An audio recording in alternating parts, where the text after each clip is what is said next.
Welcome to Daily Drive for Thursday, June 18th, 2026. I'm Kellen Walker in Las Vegas. Today on the show, Ram is gunning to dethrone Jeep as Stellantis' top North American brand. Volkswagen's CEO faces a shareholder revolt over his turnaround plan. And Canada is taking the hardest hit in the tariff era. And it may not be over yet. Plus, NADA President and CEO Mike Stanton talks Chinese brands, Carvana, and why he believes the franchise system will prevail no matter what. We're going to continue to do what we do to strengthen the franchise system via the state franchise laws and the different challenges there. But we also know we'll just win in the marketplace. Let's run through all the news you need to know to keep up the auto industry. Ram is gunning to become Stellantis' top North American brand, surpassing Jeep by the end of the decade. Stellantis projects Ram will hit 825,000 sales by 2030, representing 60% growth, while Jeep plateaus at 740,000. To get there, the company plans to more than double Ram's lineup, adding compact and mid-size pickups, a full-size SUV, and a small van. Tim Kuniskis, who heads Stellantis' American brands, told investors trucks represent 16% of industry sales, but nearly 40% of profits, and Ram intends to capture more of that. Volkswagen Group's CEO Oliver Blume faced a shareholder revolt at the company's annual meeting Wednesday. Major German fund managers openly challenged his 3-year turnaround plan, saying investors aren't buying it. Blume says VW has nearly finished the first phase of restructuring, targeting cost cuts and factory rationalization, but acknowledged the old model no longer works. U.S. tariffs are costing the company around 5 billion euros a year, and while VW targets operating margins of 8 to 10% by 2030, it's only expecting 4 to 5.5% this year. And Canada is emerging as the biggest loser in the tariff era, and the outlook could get worse before it gets better. According to the Center for Automotive Research chief economist Tyler Harp, Canadian vehicle production fell 15% year over year through April, while U.S. output rose more than 1%. Harp says U.S.-built vehicles gained nearly 6 percentage points of market share after tariffs kicked in, with Canada accounting for 45% of the losses among trading partners. Canadian-built vehicles now face effective tariff rates of 12 to 13%, roughly on par with imports from Japan and South Korea. And those are today's headlines. You can find more details on all those stories at autonews.com. This week, the Center for Automotive Research held its annual management briefing seminars in Ypsilanti, Michigan. Car MBS is one of the biggest events of the year for industry executives and insiders trying to hash out the policy, politics, and trends affecting the global auto industry. Automotive News Assistant Managing Editor Hannah Lutz was there. We'll hear her interview with NADA CEO Mike Stanton on the sidelines of the event in a minute. But first, she and our own Jake Neer talk about the biggest trends at this year's MBS. Hannah Lutz, great to have you back on Daily Drive. Hi, Jake. Thanks for having me. So you were just at MBS this week in Ypsilanti. What were some of the big themes driving the conversations there? Yeah, so most of our listeners are probably familiar with CAR MBS, the Center for Automotive Research. It's kind of like a legacy auto industry event that used to be, it was in Traverse City in northern Michigan for many years. And this year was in Ypsilanti, which is close to their office in Ann Arbor. And there are so many big topics in the industry right now and so many forces that could really reshape how the industry functions.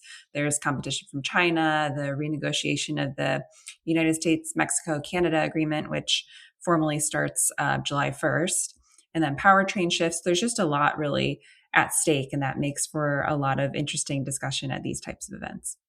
NADA CEO Mike Stanton spoke on stage. We're also about to hear your interview with him on the sidelines of the event.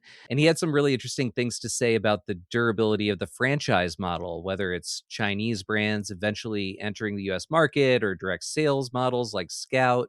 What's his argument? So, we all know that NADA and dealers do not like direct sales. Like, that is very clear. They've said that over and over again. And basically, he re-emphasized that and really in a strong way. He said that the franchise system, he believes, will prevail no matter what. So even if Chinese brands are eventually sold in the United States, he says it would be through dealerships. The franchise system will hold up in that way, and it'll be through dealerships. He showed a lot of skepticism, as usual, of direct sales, especially towards Scout, because, as he said, every vehicle sale and service and repair order is unique. It's not like something you can buy on Amazon. So really like drilling into that point on direct sales being a bad thing for the customer. He also had some really interesting thoughts about Carvana as well, which, it seems like maybe there's a little softening there.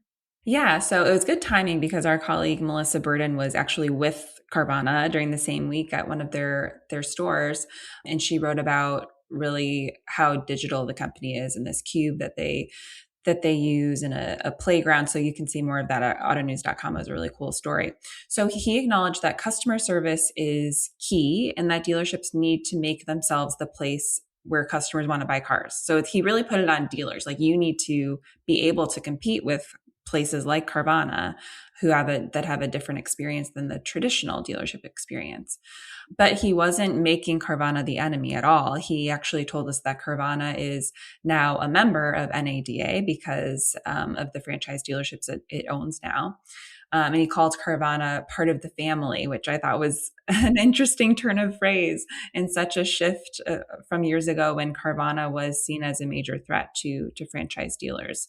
And at that time, too, Carvana was criticizing the traditional way of selling cars. So it's a real sort of reversal from what we've seen in the past. And he said that Carvana getting into franchise dealerships is a complement to auto retailers and something that dealers can learn from. He wants dealers to embrace that competition and learn from Carvana to make the sales process more transparent and more digital. He talked about that on stage, and then we got a bit deeper into it on the sidelines. Fascinating stuff. And as you mentioned, we'll hear more of that from your interview with Mike Stanton of NADA in just a minute here. Hannah Lutz, Assistant Managing Editor at Automotive News and co-host of the Shift podcast. Thanks so much for joining us. Thank you. Coming up, NADA CEO Mike Stanton on Chinese brands, the franchise system, and why Carvana is now, in his words, part of the family. That's next on Daily Drive. Navigation can go beyond just marks on the road. And this week on Shift, we're looking at the future of automotive navigation with AI. TomTom's Senior Vice President of Product Engineering, Manuela Locarno Ajay, talks about developing a map with real-time information at the lane level. It's not just knowing the traffic on the road, but the traffic per lane, for example. Or if there is a hazard on the road, in which lane the hazard is. Locarno Ajay also explains how AI can lead to better interactions with voice for navigation, how TomTom is building trust with AI, and how automakers are reacting to the new technology. Join us for Shift, available this Sunday wherever you get your podcasts. Welcome back to Daily Drive. I'm Kellen Walker. NADA President Mike Stanton spoke with our own Hannah Lutz on the sidelines of the Center for Automotive Research's Management Briefing Seminars in Ypsilanti, Michigan this week. They covered the future of the franchise system, from whether Chinese brands would sell through dealerships if they eventually enter the U.S. market, to NADA's skepticism of direct sales models like Scout, to Stanton's surprisingly warm take on Carvana's push into franchised retail. Stanton also weighed in on the FTC's ongoing advertising crackdown and what dealers across the country are telling him about it. Mike, you were talking about really the dealer point of view on China's not entry into the U.S., but possible entry, what that would mean for them, for their business, and for the auto industry. What is dealers' point of view? Do they see China as a threat? Do they see opportunity there? So I can speak for NADA. Sure. From a policy perspective, the NADA board, the whole organization sees the Chinese definitely as a threat because it's their subsidies from the government. So we've always been for a level playing field for fair competition, and that it would not be the case if the Chinese came to the market under the current situation. So we've supported the administration's policies and will continue to do so. What I think is unique about that is that you've got that support coming from retailers who are, who want to sell what the customer wants. But this is us taking a step back, getting educated, and taking a longer term view in terms of our responsibilities to the industry and our country. Mm-hmm. So I remember, I don't have all the details in front of me, but some of the publics, the public dealership groups trying to learn about the Chinese brands by doing business in other countries with them. Yes. How is NADA, not taking that same approach, but really trying to get in there with the Chinese brands to learn more for that possible day? Yes. So we've been to China a couple times. Okay. So we've experienced the market firsthand, and then we've been, we have relationships throughout the globe with other trade associations. So we've tapped those relationships to talk to them about how things are going in the market. And we've also visited. We've been Italy, Mexico, Brazil, Hungary, Australia. We've been all over the globe talking to dealers about their experience with the brands. And you mentioned on stage that you think the franchise system will hold up kind of no matter what. Can you talk more about that, what the future? Well, we're winning in the marketplace. 96.2% of vehicles sold were through franchise dealers last year, up from 95% the year before. And, we're going to continue to do what we do to strengthen the franchise system via the state franchise laws and the different challenges there. So we will continue to do that. But we also know we'll just win in the marketplace. Okay. So you mentioned that, we've been covering what's been going on with the FTC and trying to really dig into those details. But you were saying that the FTC can actually help dealers in that mission to sort of win the marketplace or keep the marketplace with the franchise system. How would that happen through the FTC? Are you talking about the rules that have been in the news lately? Or Yeah, so our role has been primarily to educate the FTC. Listen, make sure that we understand exactly what it is that they're looking for. Explain to them that the dealers aren't 100% in charge of their advertising. You've got third-party listings and you've got the manufacturers. And so our role has been to advocate for the dealer, but also to educate the FTC on how the business works, and then talk with the manufacturers, talk with the third parties, and we're getting traction across the board. And as I was telling Francis, right, that what I hear as I go market by market, that dealers have kind of gone into a stage of acceptance that this is the new way of doing business, but they're frustrated with what I'll refer to now as the outliers, the bad apples that continue to do things the old way. And when that happens, it really disrupts the market. So if you've got to think about it, if you got a bad actor or a cheater, what did I say before? If nobody minds standing in line until somebody butts. Yeah. And if somebody's going to be out of line, then that kind of it could become a competitive situation. So we've got good traction on it, and we'll just keep chipping away. I'll ask you one more question before we let you go, related to Carvana. Actually, one of our colleagues is with Carvana at the dealership today. Yeah. So how do you see Carvana in this space as they maybe get more dealerships or just stick with the one they had? And do you see more of the non-franchise automotive companies doing something similar? So I don't know on the other companies. I just don't have a pulse on that yet. I mean, the one thing, the NADA certainly doesn't want to be involved in telling a dealer not to sell to Carvana. We would never do that. I mean, that's not our role. That would probably be illegal. So we wouldn't do that. I think Ernie had invited me to be, maybe he's doing an event in Dallas. Yeah. So I'm just getting to know him.